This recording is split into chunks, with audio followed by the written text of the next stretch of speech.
Hi everybody, it's Gingersnap episode 63. I'm Lisa Redfern and this is a conversation in the cookie with a creative Mainer.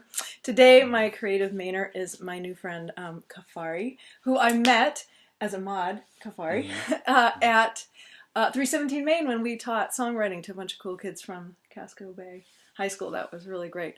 So Kafari is a multi-instrumentalist and a musician based in Portland and a recording artist, and I would love for you to tell everybody what you're up to these days with your music. Sure thing. It's really great to be here with you, Lisa. Thank you. I've got a lot of irons in the fire right now. I currently have a residency at Bunker Brewing Company as a classical jazz pianist. I also take music I like and I adapt it to the piano. So like I'm a electronic music lover. I'm a beat head. So I like to take like Flying Lotus, Aphex Twin. I don't know if a lot of listeners know who those. Do you know who they are? No. All right, they're amazing. You should check them out. I was gonna Amazing go. No. Okay. experimental beat musicians. So I take a lot of that music and adapt it to the piano. I'm a bones player, and I have a group that I play with, Red Eyed Fox. It's like an old time country blues project. With our friend Jake Hoffman. Jake Hoffman, the great Jake Hoffman. I play synthesizer in an experimental beat group called Jaw Gems, and that is a group that takes normally music that you would hear programmed on samplers, and it's adapted to a live setting. So with two keyboardists and a bassist and a drummer, and we have a lot going on, a lot coming up this year. That's a lot great. of touring around the country, and I have my own ambient experimental project under the name Kafari, which most recently I've been taking old jazz samples and manipulating them in different ways to create ambient experimental compositions. So, and that's the CD that I have, yes? Yeah, oh, exactly. it's really beautiful, you guys. It's really cool. And surprising and it's kind of a ride. It's really beautiful. Yeah. Thank you. For that album, I took one of my favorite jazz groups, the Bill Evans Trio, and the concept of it is I take 3 and 4 second loops from his music, and while they're cycling continuously in a looper, I take a keyboard and I manipulate the pitch and the tempo. So to alter that loop and make something new out of it. So throughout the entire course of the song, there's the same 3 to 4 second loop that's playing continuously, but the pitch is being altered and the tempo is being altered in such a way where you think that you're hearing something new. Yeah, it kind of makes you kind of go, ho, ho, ho, ho. The time is always changing. And I initially had that idea the day that I moved to Maine. I was hanging out with a friend, and we were just throwing some different samples into an audio generator, and we threw a Bill Evans sample in, and I was like, that sounds interesting. And then the next 2.5 years of my life I spent making an album. Isn't that great? The way it's something amazing. Generates out of nothing, seemingly out of nothing. Just when you're open to receiving a new idea and you're just kind of playing around, I find that's when we are often struck.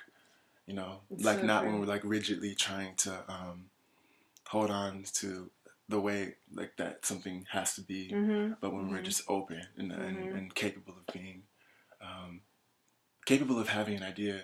And I've really been learning recently that so much of being creative is being able to receive an idea and not just putting out and producing, but being open enough to like receive an idea. Oh yeah, yep. I've been thinking about that a lot too lately. It's interesting that you should bring that up right now. So I know that you grew up in Cincinnati, right? Cincinnati, Ohio. Yeah. So when did you first come to Maine? You went to Bowdoin, right? Yeah, I went to Bowdoin, and that brought you to Maine for the first time. Yeah. And this is my 11th year in Maine, actually. Wow. And I kind of bounced back and forth between Maine and Cincinnati for a while, and I had this 2-year period where I went to Cincinnati and I taught at a school and fell in love with being an elementary school teacher. And but I had this question, like, what would it be like to devote myself wholeheartedly to music? And that brought me back to Maine 2.5 years ago. Wow. I'm so glad. Yeah, it's great to be here. That's so cool. So, do you know your first word? Or if you don't, what do you think it might have Yeah, been? it had to have been a food because I really love food, Mm. and my grandma used to make me the most amazing pancakes, and my mom Mm. says that when I was sitting at the table, my feet used to swing, Aw. and that's when So cute. when she knew that like I was really in Mm-hmm. bliss eating Mm-hmm. food. Well, So, you're in luck. oh yes, My food. first word was cookie, so we're gonna have these amazing. These are the ginger molasses from right around the corner. So dig in. All right, these are These very are, big cookies. Like, yeah, they're wow. big, All and they're right. chewy. Mm-hmm. Smell them. Hum. Mm. Mm. Smells really good. Mm-hmm. Mm. They're really gingery and molassesy. Mm. Mm-hmm. Mm-hmm. Mm-hmm. Mm-hmm. Wow. I know. Thank you, Rose Market. Mm. So while we're, actually, I used to when I was a kid and I would rock a little bit and I'd kind of go and I still Wow. when I'm having something I really like, I kind of. It's very meditative. I have to make a noise. Anyway, okay. So moving on to cars. Did you have a cool car when you were a kid that, if you could get back, you would? We had this really great van. It was so old. It was pink. Hey. Oh my gosh. And I just remember I remember falling asleep in it so often. I was probably like 7 or 8 or something. And I just remember it was just like a really comfortable van to be in. You have siblings? Yeah, I have a younger sister and an older brother. Mm-hmm. Yeah. You're a middle child. I'm a middle child. Are you? Middle children unite. Yeah, Oh, wow. I have an older Okay. brother and a younger sister. Mm-hmm. Mm. Yeah. Mm-hmm. We have some interesting characteristics as Wow. middle children. I have found. Yeah. Are you a reader? Do you love to read? I love to read. Mm-hmm. Mm-hmm. So, do you have a book or two that you've read in the last several years that you would love to recommend? Definitely. The New Jim Crow by Michelle Alexander. Have you heard of this book? Mm-mm. Okay. It's a book that every American should read. Like, absolutely. It talks about mass incarceration, which is a system of oppression that not many people know about. So the title of the book is the new Jim Crow. Right. So you know about the Jim Crow laws of. Mm-hmm. So the Jim Crow laws of the South, which kept African Americans from being full citizens in the United States. And we often think, like, in our historical memory, like, oh, that was then, right, and that's done, and that's finished, and now like that doesn't exist anymore. But our penal system, our prison system, is a system that that makes people second class citizens and creates a permanent underclass through the process of being arrested for like a really petty crime, right, and then staying in the system for years. Staying in the system for years, and then when you get out, your opportunities are so limited. There's you're denied housing, you're denied work. The government can take 100% of what you make to pay for your prison expenses. So her main idea in this book is that there's a permanent underclass being created. There's a caste system that is being created, and I think we don't really think of there being a caste system in America, but that's why people need to read this book to find out like why that's the case. So I would start there, and I recently began reading the autobiography of Malcolm X, which is really interesting to read in conjunction with the new Jim Crow. Malcolm X, actually his birthday was 3 days ago. Oh, really? Yeah, wow. yeah. I think it's just a really important book to read for anyone who wants to know what it was like to be an African American, and in the middle of the 20th century, and his story is an incredible one, and I think that we really need to remember and honor. And on a different note, I read this book called Big Magic about a year ago. Have you heard of this Elizabeth Gilbert's book? Yeah. It's great. It's wonderful. Yeah. It's really great. It's I loved really it great. too. There's It's a lot sort of of good like stuff in there. a Bible, I think, for creative thinkers. You know, pretty much anything that you could think about, like she speaks on as far as like in the realm of creative endeavor. She talks.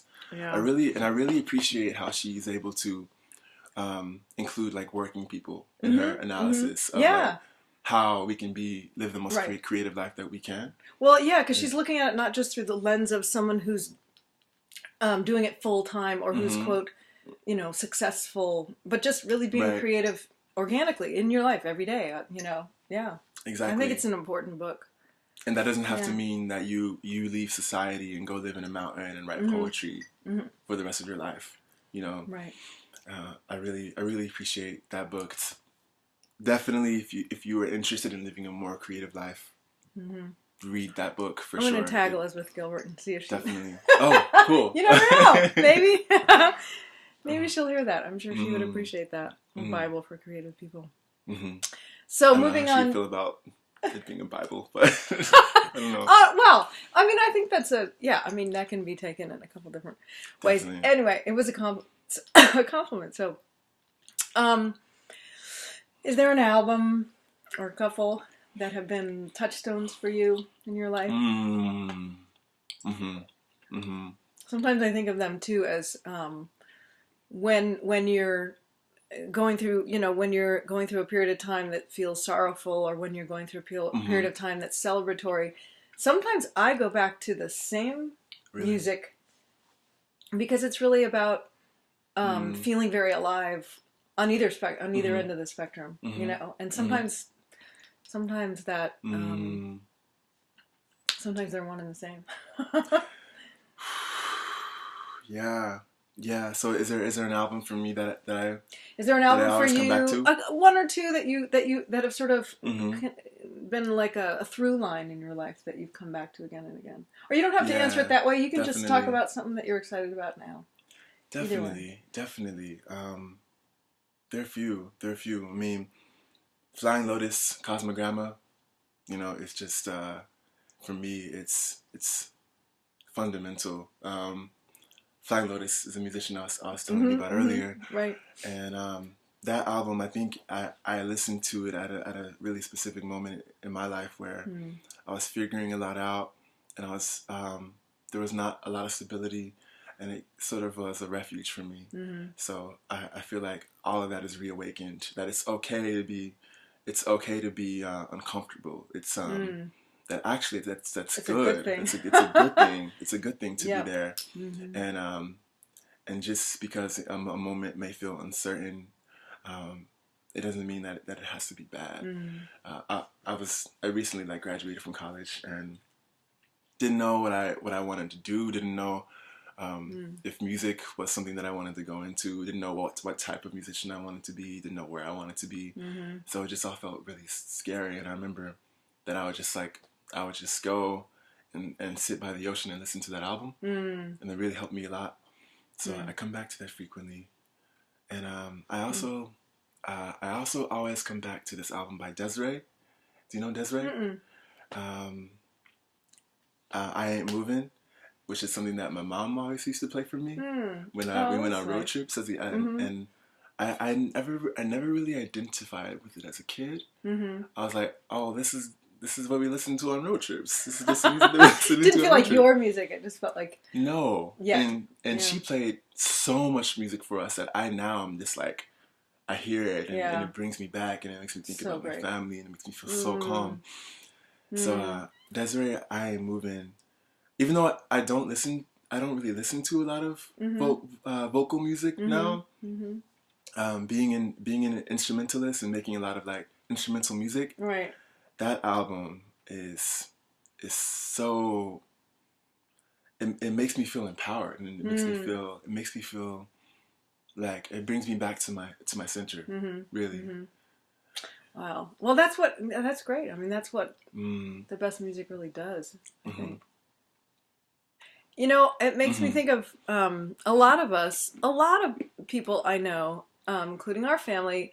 You know, there was a lot of music around, or there was a lot of music played, and even if you don't, I'm speaking to to parents who don't play music. Even if you don't play music, play a lot of music for your kids, because even if they don't like it at the time, it'll be a reference point. Like if you love it, you know, I just think it's great to have a lot of music going on, whether you're making that music or they're making that music, or whether you're listening to music. And, you know, I mean, I heard some stuff when I was a kid that I didn't like, but I later loved, like you were talking about. And then, you know, for me, I was very fortunate that there was always music going on. You know, my mother was always playing the old musicals. Like she had all the albums of all the old Broadway musicals, and so she would be playing those. But, you know, with my dad, he was always playing bluegrass or early country or, you know, blues, or, you know, so there was always, and then when we weren't actually playing music, there was just, a record player was going all the time. There was always something on. And then when my brother and I really got into music, I mean, you know, then I was influenced by his taste in music. He was influenced by my taste in music.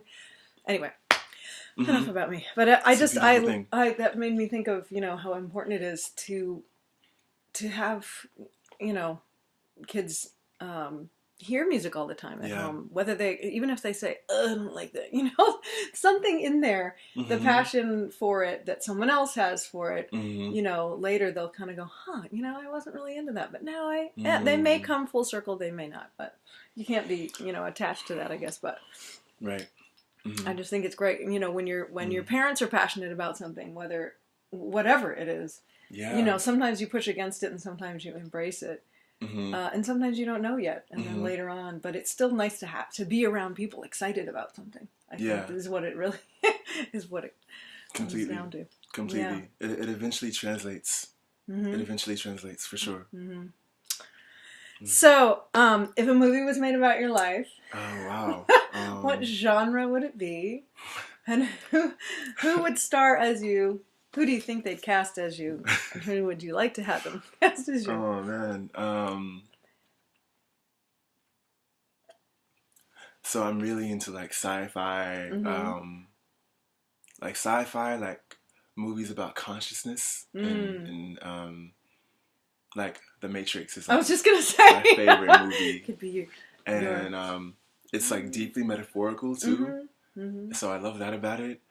I don't know if you've ever heard of a movie called Waking Life either. It's like it's like about dream states and creativity.